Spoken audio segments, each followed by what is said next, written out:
दोस्तों आपका most welcome हमारे चैनल में। तो कैसे हैं आप सब? लाइफ कैसे चल रही है जनाब? उम्मीद करता हूँ सब खैरियत से होंगे। दोस्तों कहा जाता है कि हमारे देश का इतिहास बहुत पुराना है। जी हाँ, इसमें कोई शक नहीं है कि शुरू से ही हमारे देश में एक से बढ़कर एक क्रिएटिव कलाकार रहे हैं। हमने कई बड़े बड़े काम किए हैं। हमारे कलाकारों ने दुनिया में फतेह हासिल की है। ये बात आज की नहीं है कि ये कलाकार अब जाकर फेमस हुए हैं। आपको बता दें कि ये बात हजारों साल पुरानी है। दोस्तों आज हम आपको दिखाते हैं हिंदुस्तान के कलाकारों के द्वारा बनाए गए कुछ ऐसी चीजें जिसे देखने के बाद आप खुद ही कहेंगे कि भाई ये तो कमाल है। तो दोस्तों आपसे है एक ही रिक्वेस्ट कि आप इस वीडियो को अंत तक जरूर देखिएगा और हाँ, जो नए दर्शक है ना वो चैनल को सब्सक्राइब जरूर कर लें। तो चलिए शुरू करते हैं आज का नया सफर और देखते हैं कुछ कमाल के आर्टिस्ट और उनके द्वारा बनाए गए कमाल के आर्ट को। The dancing girl Mohenjodaro C2500 BC। दोस्तों सबसे पहले हम आपको बताते हैं कि कैसे मोहनजोदाड़ो के समय में ही हिंदुस्तान में एक ऐसा डांसिंग गर्ल का प्रतिमा बना लिया गया था कि कोई इसे देखकर यकीन ही नहीं कर सकता था कि किसी की सोच इतनी आगे भी हो सकती है। जी हाँ, आप देखिए ना कि किस तरह से आज से हजारों साल पहले चीजों को बनाया गया था। इसे देखने के बाद क्या ही कहा जाएगा। दोस्तों माना जाता है कि ये बहुत ही कमाल की चीज है। वाकई में एक ऐसी चीज जिसे देखने के बाद आप खुद ही कहेंगे कि ये तो अनमैचेबल है। क्या बात है। यहाँ पर दिखता है कि कलाकार की सोच क्या है। यहाँ पर दिखता है कि उस समय में भी हमारे देश के कलाकार कितने आगे थे, क्या इनकी सोच थी। वाकई में इन्होंने सबका दिल जीत लिया है। कहते हैं कि जो काम आज के कलाकार नहीं कर पा रहे हैं वो काम आज से कई साल पहले हमारे देश के लोगों ने करके दिखा दिया है। आप देखिए कि इस डांसिंग गर्ल को किस तरह से बनाया गया है। ये सिर्फ और सिर्फ विजन है हमारे कलाकारों की। Ashoka pillar Sarnath 3rd century BC। दोस्तों इस स्तंभ के बारे में किसे नहीं पता होगा। जी हाँ, हमारे दिल के सबसे करीब है ये अशोक स्तंभ। सम्राट अशोक का एक स्तंभ सारनाथ में स्थित है जिसे अशोक ने 250 ईसा पूर्व में बनवाया था।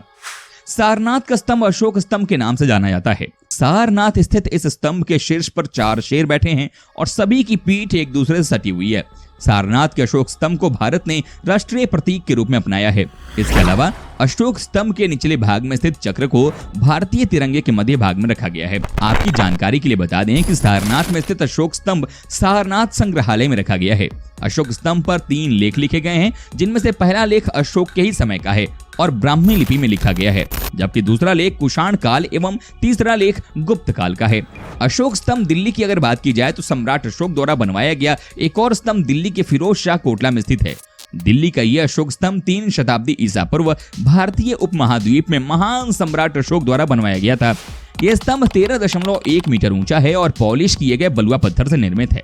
अशोक ने इसे 3री शताब्दी ईसा पूर्व में बनवाया था।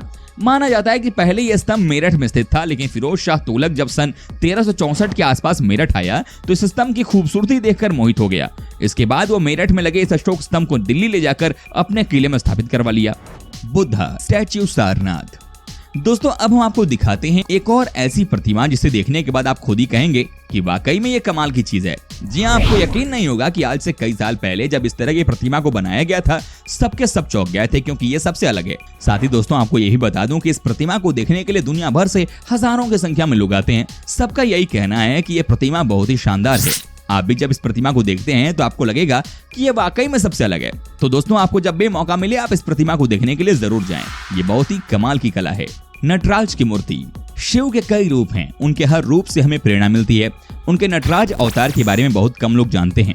आइए जानते हैं महादेव के नटराज अवतार की कहानी। जी हाँ दोस्तों, स्कंद पुराण में नटराज की मूर्ति से जुड़ी एक कहानी मिलती है, जिसके अनुसार एक बार सारी मोह माया त्याग कर वनों में निवास करने वाले साधुओं को अपने तपोबल का अहंकार हो गया। वो लोग साधारण मनुष्यों को तुच्छ जीव मानने लगे। ये सब देखकर कैलाश में विराजमान भगवान शिव को उन साधुओं का अहंकार तोड़ने की एक युक्ति सूझी। भगवान शिव भिखारी का रूप धारण करके वन में टहलने लगे। जब वे साधुओं के निवास स्थान से गुजरे तो इस दौरान साधुओं में जीवों के निर्माण और श्रेष्ठ जीव के विषय को लेकर चर्चा चल रही थी। साधुओं में सबसे श्रेष्ठ होने की मानसिकता उत्पन्न हो गई थी। साथ ही उन्होंने भगवान की पूजा आराधना न करने का फैसला ले लिया। वे मानने लगे थे कि पूरा संसार साधुओं पर ही टिका हुआ है। दोस्तों नटराज की मूर्ति में भगवान को शिव नागों से लिपटा हुआ दिखाया गया है। यह अनुपम दृश्य देखकर साधुओं का अहंकार एक पल में टूट गया और उन्हें शिव की माया को समझते हुए देर नहीं लगी। इस तरह नटराज की मूर्ति को सृजन और विनाश दोनों के प्रतीक के रूप में जाना जाता है। सरदार वल्लभ भाई पटेल की प्रतिमा। दोस्तों गुजरात में नर्मदा नदी के साधु बेत द्वीप पर भारत के लौह पुरुष सरदार वल्लभ भाई पटेल की प्रतिमा बनकर तैयार हो गई। इसे स्टैच्यू ऑफ यूनिटी नाम दिया गया है। 182 मीटर है ऊंचाई। 2989 करोड़ इसकी लागत आई। इसकी ऊंचाई 182 मीटर इसलिए रखी गई है कि गुजरात विधानसभा में सीटों की कुल संख्या भी इतनी ही है। इस प्रतिमा को 4076 मजदूरों ने मिलकर बनाया है। इसमें 200 चीनी कारीगर भी शामिल थे। इस प्रतिमा को 2989 करोड़ रुपए की लागत से तैयार किया गया है। प्रतिमा परिसर में प्रदर्शनी के लिए एक मंजिल, एक मेमोरियल गार्डन और एक बड़ा संग्रहालय है। संग्रहालय में सरदार पटेल की जिंदगी से जुड़ी कई चीजों को सहेजा गया है। इनमें करसमद में उनके जन्म से लेकर लौह पुरुष बनने तक की यात्रा, व्यक्तिगत जिंदगी और गुजरात से उनके जुड़ाव को महसूस किया जा सकता है। चूंकि ये दुनिया की सबसे ऊंची प्रतिमा है, इसे देखने के लिए देश विदेश से लोग आएंगे। इससे गुजरात के पर्यटन उद्योग को बढ़ावा मिलने की संभावना है। अभी गुजरात में पर्यटक अहमदाबाद के अलावा सोमनाथ, द्वारका और गिर के जंगल देखने ही पहुंचते हैं। दोस्तों, ये प्रतिमा अमेरिका के स्टैच्यू ऑफ लिबर्टी की ऊंचाई से 2 गुनी और रियो डी जेनेरो में क्राइस्ट द रिडीमर से 4 गुनी है।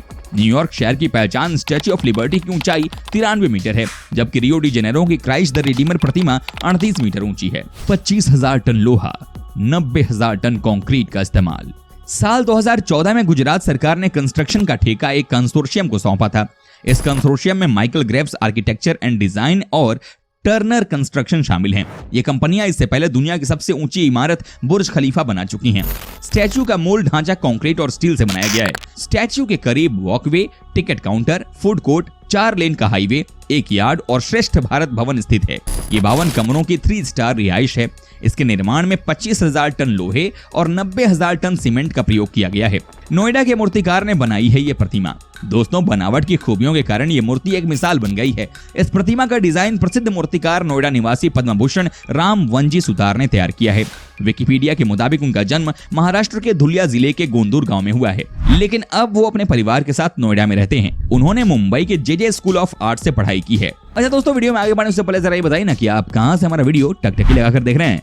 जनाब बताइए जरा, बता रहे हैं? अरे वाह, बहुत बढ़िया। चलिए वीडियो में आगे बढ़ते हैं। मुरुदेश्वरा शिव प्रतिमा, कर्नाटक, ऊंचाई लगभग 123 फुट। दुनिया की दूसरी सबसे बड़ी शिव प्रतिमा अरब सागर के तट पर स्थित है मुरुदेश्वर में, जहां भगवान शिव के साधना में लीन रूप को देखा जा सकता है। मुरुदेश्वर कर्नाटक में उत्तर कन्नड़ जिले में भटकल तहसील में अरब सागर के तट पर स्थित एक कस्बा है। कंदुका पहाड़ी पर 3 ओर से पानी से घिरा मुरुदेश्वर मंदिर भगवान शिव को समर्पित है। ऐसा माना जाता है कि अमर होने के लिए रावण जब शिव जी को प्रसन्न करके उनका आत्मलिंग अपने साथ लंका ले जा रहा था, तब रास्ते में इस स्थान पर आत्मलिंग को धरती पर रख दिया जाने के कारण यही स्थापित हो गया था। नागेश्वर महादेव, गुजरात, ऊंचाई 82 फुट। भारत में मौजूद 12 ज्योतिर्लिंगों में से 2 केवल गुजरात में ही हैं। पहला सोमनाथ महादेव और दूसरा नागेश्वर महादेव। पहले ये मंदिर इतना विशाल नहीं था, लेकिन टी सीरीज के निर्माता गुलशन कुमार ने इसे इतना भव्य रूप दिया। मंदिर परिसर के बाहर भगवान शिव की विशालकाय मूर्ति है, जो 82 फुट ऊंची और 25 फुट चौड़ी है। यहाँ शिव जी का एक हाथ जप मुद्रा में और दूसरा हाथ वरदान मुद्रा में है। तमिलनाडु आदि योग मंदिर, ऊंचाई 112 फुट। दोस्तों, तमिलनाडु के कोयम्बटूर में 112 फीट ऊंची भगवान शिव की इस मूर्ति को देखने दुनिया भर से लोगों की भीड़ जुटती है। यहाँ भगवान शिव की आंख बंद किए हुए आधी प्रतिमा है, जो बहुत ही अलग और खास है। कहते हैं कि यहाँ जो आता है उसके मन में अलग तरह की फीलिंग होती है। जी हाँ, ये बहुत ही पावरफुल जगह है। दोस्तों, आप भी जरूर जाइएगा। नामची शिव प्रतिमा, सिक्किम, ऊंचाई लगभग 108 फीट। सिक्किम के गंगटोक से 92 किलोमीटर की दूरी पर नामची शहर में पहाड़ी पर 4 धाम, बद्रीनाथ, द्वारका, रामेश्वरम और पुरी के मंदिरों का प्रतिरूप देखने को मिलता है।